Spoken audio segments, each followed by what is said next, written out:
Bom, então, tô fazendo esse vídeo hoje. Hoje é dia 18 de maio, né? É um dia de conscientização, né? De combate ao abuso e à exploração sexual da criança e do adolescente, né? Então, esse tema a gente pode subdividi-lo em muitas vertentes, né? Que a gente está falando aqui do abuso, que é uma questão. A gente tem a exploração sexual, né, de crianças e adolescentes. Então, isso daí já parte para uma outra vertente, né? Então, para começar a embasar também aqui um pouquinho do meu discurso, da narrativa de hoje, eu fiz aí um resgate mais ou menos histórico, né? Dei uma lida em alguns textos de algumas literaturas distintas e de alguns autores distintos, né? Então aqui tem uma leitura muito simples, né, básica, independente de qual abordagem, né, que a pessoa atua, né?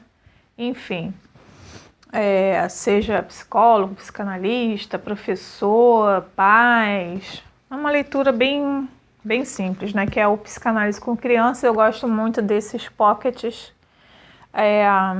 que a gente lê muita coisa, mas depois a gente vai esquecendo com o tempo, conforme a gente vai lendo outros assuntos, né, a cabeça não grava tudo. Então, quando a gente lê esses pocketzinhos, a gente começa a fazer esse resgate da memória das coisas que a gente já estudou. Então, eu acho bem legal. Então, esse aqui é o Psicanálise com Crianças, a autora Terezinha Costa, da Zahar, né, que é o Psicanálise Passo a Passo, que eu gosto pra caramba. Então, assim, para iniciar esse discurso, né, do abuso, a gente tem que rever alguns conceitos históricos, né? E a primeira abordagem aqui dos capítulos iniciais vai falar do conceito da infância, né? Que nem sempre criança, né, infância, teve essas nomenclaturas e nem sempre a gente entende criança como criança e o que era a infância, né? Então, assim, no início, né, da formação das sociedades, a criança era vista como uma coisa, né? Não tinha um espaço de criança onde tivesse essa diferenciação, onde se percebesse que existia algum tipo de proteção para poder dar para esse. Não era visto como um sujeito, não era visto como um indivíduo, era visto como uma coisa, né? E nas sociedades medievais, né, principalmente, a criança ela era da comunidade, né? Então tem um espaço, não existia aquelas separações de família, né, como se conhece hoje, que é uma construção social, né? Família é uma construção social, uma questão de cunho, né, religioso, moralizante, que tem um resgate aí pelo Santo Agostinho, né? Então, talvez aí na fase dele que a gente vai começar a pensar um pouquinho, né, uma parte mais moralizante, né, de ver a criança como inocente, né, como um ser que precisa de disciplina, onde a gente tem que extirpar ali todo pensamento que fosse voltado para uma promiscuidade, para uma sexualidade, né? Isso aí já é um pouco mais aí do século XVIII, né? Por aí vai. Mas assim, o que é mais marcante para a gente entender é que então esse conceito de infância e de criança não era uma coisa posta como, né, atualmente, né? E até muito recentemente, né? Principalmente aqui no Brasil, né? Então a questão do abuso infantil, ele vem no trecho histórico onde a criança não é muito bem vista como criança, né? E a criança participava de certas ritualizações, né? De conversas sexuais. Então a criança estava exposta, né, a tudo, né? Porque não tinha essa diferenciação. O bebê era paparicado, né, como uma coisinha fofinha, né, como um filhotinho. E a partir do momento que aí começa já a ter uma certa autonomia, já fica, né, no meio dos adultos, né, e não tem uma separação. Então seja bem possível que essas questões de toque, né, do corpo, né, da questão, né, do abuso não era visto como um abuso, né, em si. E quando é que a gente também pode pensar essa separação entre o interdito do corpo, né, feminino, né? Tem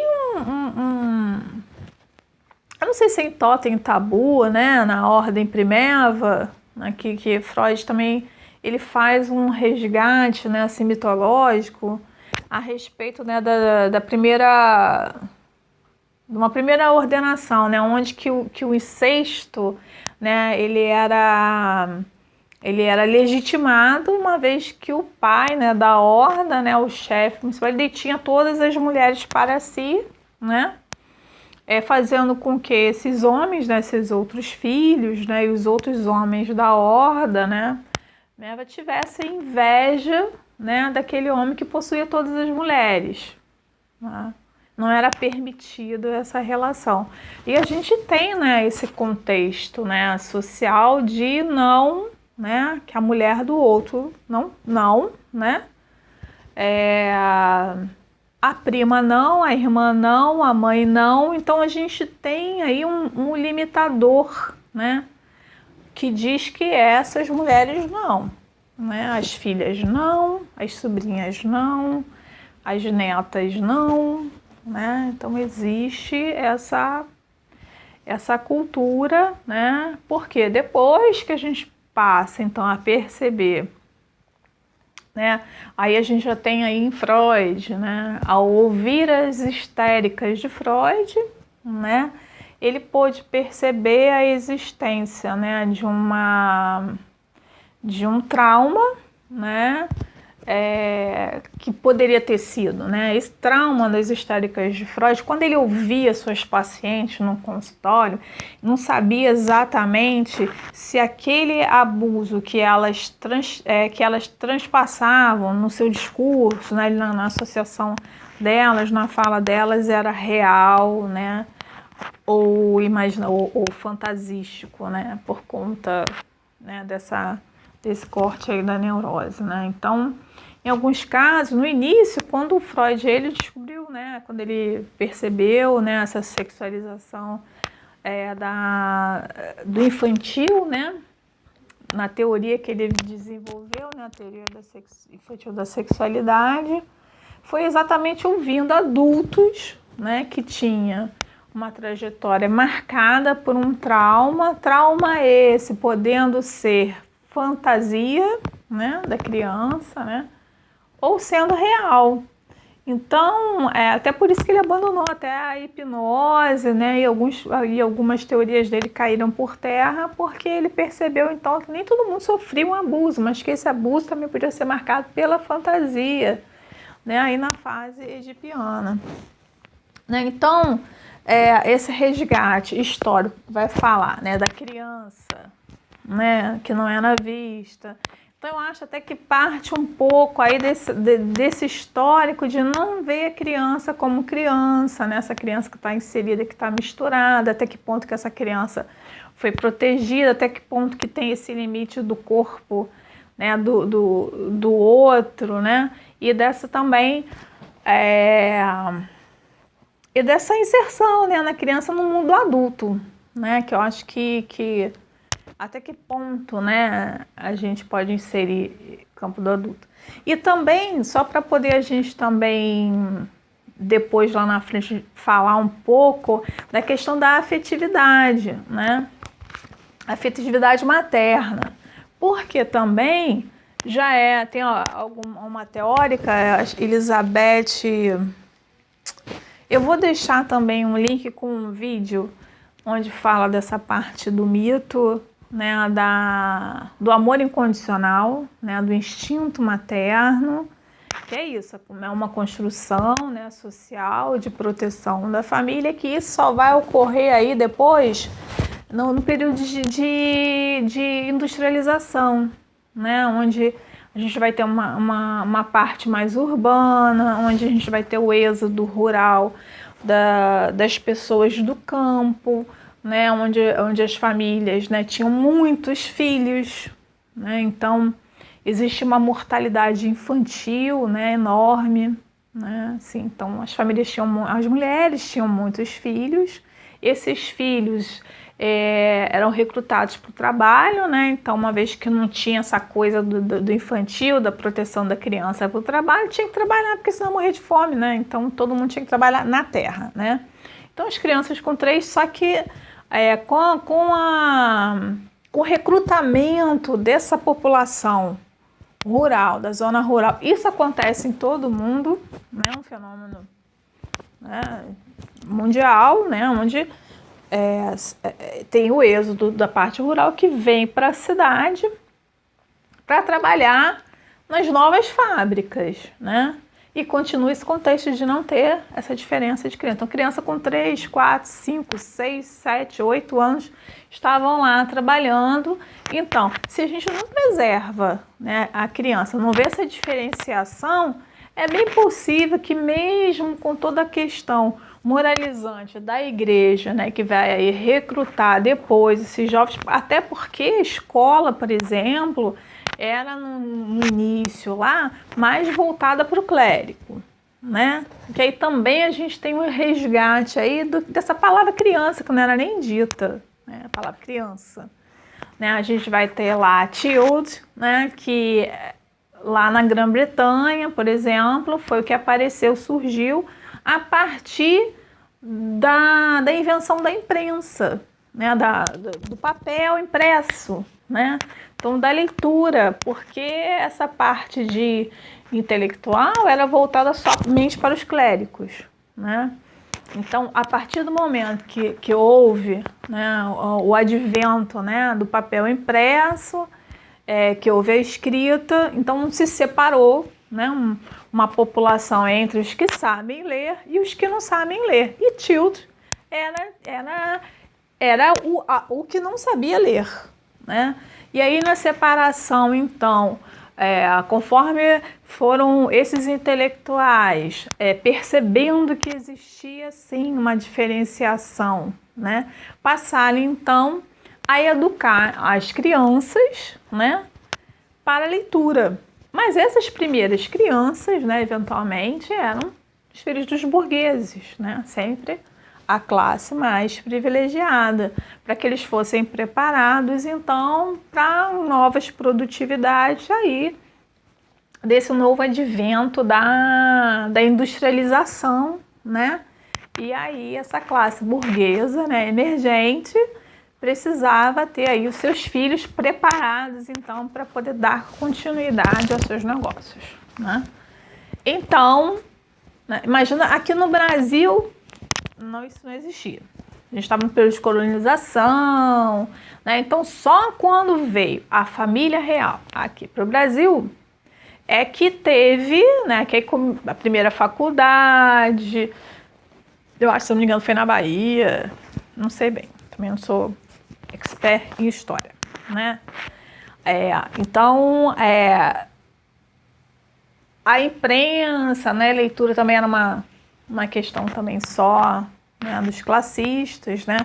A gente também tinha uma pobreza muito grande por conta da abolição da escravatura, né? Então a gente tinha uma demanda de crianças, né, abandonadas muito grande, né, que a gente ainda sofre até hoje, né, com abandono. E aqui no Brasil também, né, como eu não sei quantos ou quais outros países, tinha com relação ao abandono a roda dos expostos, né? Que aí a gente, como tinha já uma parte bastante moralizante, né, e tal, então as pessoas depositavam os seus filhos nas casas, né, de acolhimento, né, porque a demanda, né, de crianças na rua, né, os filhos dos escravos, né, então também tinha uma questão, né, né, por isso que tem essa expressão também trombadinha, né, porque trombavam com essas crianças, né, no meio da rua. Então era uma questão, nessa época, era uma questão de segurança pública, né? Assim. Então essas crianças estavam à margem de tudo, então até hoje a gente luta ainda para dar uma cidadania e olhar essas crianças, né, em vulnerabilidade como sujeito, né, sujeito do direito, né, dos direitos humanos, né, com direito à escolha, né. Aí como é que a gente pode entrar então nessa questão? Por que acontece o abuso, né? A gente tem, na minha opinião, o que acontece é exatamente esse resgate da história, onde a criança não é muito bem vista como criança, onde está muito exposta a todos os eventos dos adultos, né? Então o abuso talvez fosse uma ausência de limite, né? Entre essa separação, né, da criança e do adulto. Só que nos contextos, né, assim, que a gente pode resgatar mais recente, eu também separei aqui um outro livro que eu quero ler uns pedacinhos aqui para poder a gente, né, a primeira vertente, que não existe, não é que não exista, né? Eu vou aí no intuito de que não tem um amor incondicional pela criança, porque nesse princípio, né, onde a mãe perdia muitos filhos, né, existia uma certa frieza com relação a... Primeiro, tinham muitas crianças, né? Então, a escassez, a dificuldade, o trabalho, né? E as crianças morriam, então você não podia se apegar muito, né? É uma questão de defesa até emocional, né? As crianças eram enterradas no quintal como se fosse cachorro, como se fosse um animal, né, doméstico. Não que o animal, né, tem... Mas assim, tanto que era perecível, né, assim, a criança. Então, esse distanciamento emocional de algumas mães, eu acho que atribuo nessa sucessão, né, uma repetição talvez aí, né, de proteção da mãe com relação à perda dos filhos, né. Então, existia esse distanciamento, que foi somente aproximar a partir do contexto aí da industrialização, né, que vem aí o iluminismo para pensar essa criança, né, como um sujeito, né. E aqui no Brasil a gente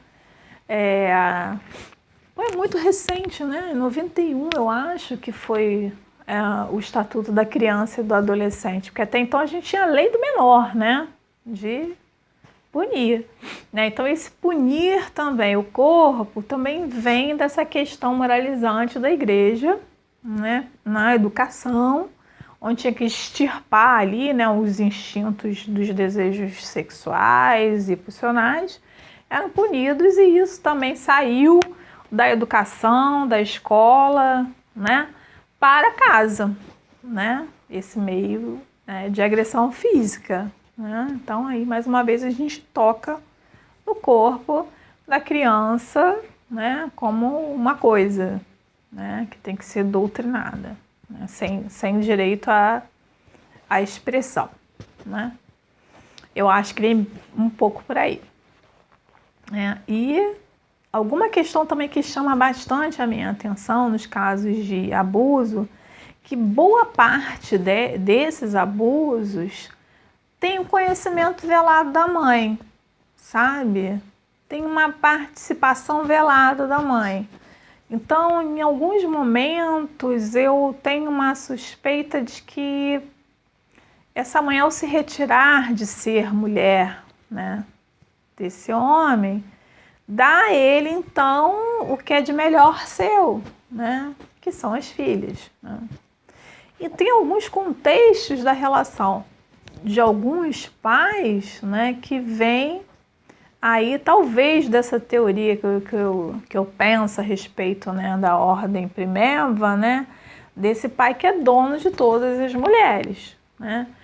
E tem alguns homens, né, nutrem, né, aquele desejo inconsciente, mas tem os que é consciente mesmo, né.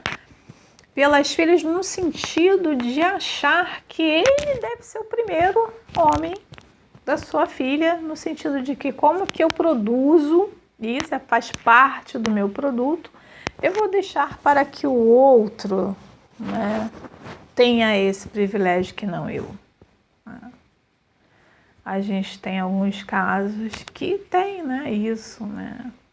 Alguns homens, né, alguns pais acham que, né, eles deveriam ser eles os primeiros, já uma vez que eles que produziram, né? Então, quando a mãe se retira desse lugar de mulher, né, não fazendo um interdito, né, entre a filha, né, e o pai, não fazendo a sua função de corte, existe esse emaranhado, né? Isso aí no caso do abuso paterno, né? Mas tem os casos dos padrastos também, né? E qual é o lugar de fala dessa criança? Porque ela sinaliza, ela tenta, mas ela não quer frustrar a mãe, ela não quer que a mãe se aborreça com ela não quer perder o amor da mãe, também não quer perder o amor do pai, então ela cede em alguns espaços, né? Em alguns momentos, até porque em algumas partes as crianças elas não têm capacidade elaborativa de diferenciar o que lhe acontece, o que lhe acomete durante o abuso, né? Tem uma mistura aí, né, daquela autoridade paterna, daquele amor, né, pelo pai, daquela beleza daquele pai, daquele ser, né, que a toca, né, e o quanto que ela se sente também querida com isso, embaraçada ao mesmo tempo, ainda que traindo a própria mãe também, né, nesse sentimento de ambivalência, né, da questão da fase edipiana. Então, para isso, eu tenho uma leitura bastante interessante, que é o livro da... Deixa eu botar meu óculos aqui. É o livro da Françoise Dolto, né, que é muito bacana. Esse livro eu ganhei também de aniversário, não sei qual ano, né, do meu antigo chefe. E eu gosto muito de leitura, mas o que eu acho bem bacana desse livro, que é uma leitura direcionada para pais, né? É uma questão assim, muito da clínica. Ela responde várias perguntas, é um livro grande pra caramba, mas é legal porque ele é dividido por perguntas e respostas. Então aqui quando os filhos precisam dos pais, né? Respostas à consulta de pais com dificuldades na educação dos filhos, né? Aqui não é questão de abuso, mas eu fiz um recorte aqui, que eu acho que eu vou deixar aqui, o vídeo tá grande, mas o assunto também é muito grande também, né? Então eu só vou retirar aqui no texto, eu vou ler assim salteado, para ver se a gente consegue construir aqui uma ideia. Então,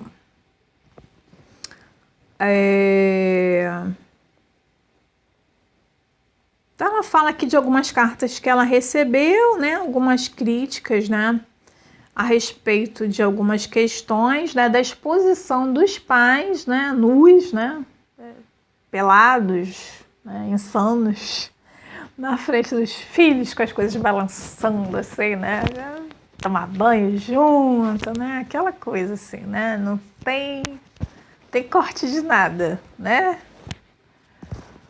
Eu também fazia isso. Eu não sabia, né? Então vamos lá. Então, eu não acho. Imagina que os pais que ficam nus em qualquer ocasião, ainda assim não permitem que os filhos lhes toquem o corpo ou o sexo. Na verdade, até onde isto iria, né? Para um ser humano é extremamente perturbador não ser iniciado no interdito do incesto. Então, tem que interditar, né? Então, a gente... eu tenho até no Facebook, né? Quando meu filho tinha 7 anos, eu dando uma bitoquinha nele no aniversário dele, né? Não pode. Não pode. Não é que não possa, mas... né? Cada um no seu lugar, né? Então, vamos lá. então aí iniciado, né? Então assim, ó, é extremamente perturbador não ser iniciado no interdito do incesto. Tá? Isso é subjetivamente, tá, gente? Para quem não entende de psicanálise, pai e mãe que tá assistindo aí, tá? O pessoal fica meio assustado, né? É sobre o interdito do incesto que se constrói o valor de um sujeito. Ele não pode, no ponto de vista da energia de sua libido, isto é, da riqueza de sua energia sexual, voltar para a mãe, se for um menino, né? Para o pai, se for uma menina. Deixa eu dar uma pulada aqui para a gente andar, né? O interdito que incide sobre o incesto não é assimilado pela criança antes, no mínimo, de 7, 8 e 9 anos. Logicamente que essas idades não são estanques, né? Não tem fiz 6 para 7, já, né? Não. Calma aí. Então, dependendo de cada uma, né? Antes disso, a criança tem uma excitação sexual. Quer tocar o que excita, ali conhecendo seu corpo, né? E nesse momento entra em um estado de tensão sexual que nos meninos é visível pela ereção e nas meninas nesse estado não pode ser visto, mas é igualmente real e sentido com precisão, excitando um desejo de corpo a corpo. Ela fala aqui que não pode ser visto, mas pode sim.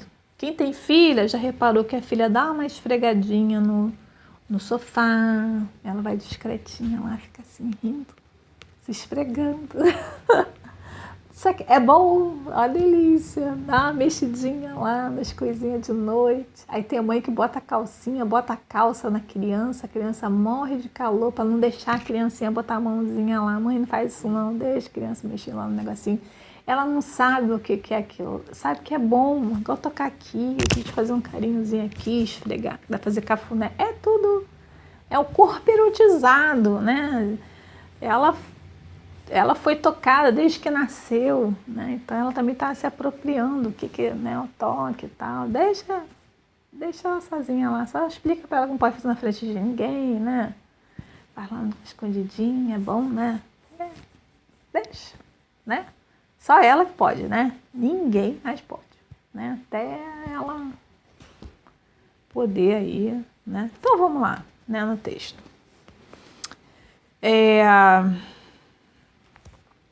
Então tá.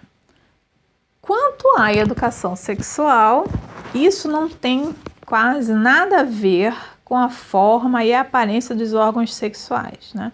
Porque tem alguns pais, né, também que se aproveitam dessa questão de achar que tem que ser o primeiro da sua filha, né, em algum momento, exibe uma forma aí de querer educar sexualmente a criança, só que essa forma de educação sexual aí na menina não é no toque do órgão sexual, né, de uma outra questão, né? Trata-se, sobretudo, de uma educação da sensibilidade que começa justamente com o interdito do mamar do seio da mãe, né? Que é o primeiro prazer, né? Nirvana top. É a primeira mamada, né? No seio da mamãe, né? Não tem nada a ser bom, né? Então, esse é o primeiro interdito, né? Assim, entre né, dessa fase de erotização, né, oral, da boca, do sugar, né, enfim. O interdito de ser tocado por ela a vida inteira, né? Se a gente é tocado pela nossa mãe nos cuidados, né? Nesse corpo do bebê que é erotizado. Então, aí a mãe fala assim, né? Uma dessas cartas é que, mas eu como na frente da filha, meus filhos e tal, o que é que tem andar pelada, né? E, enfim.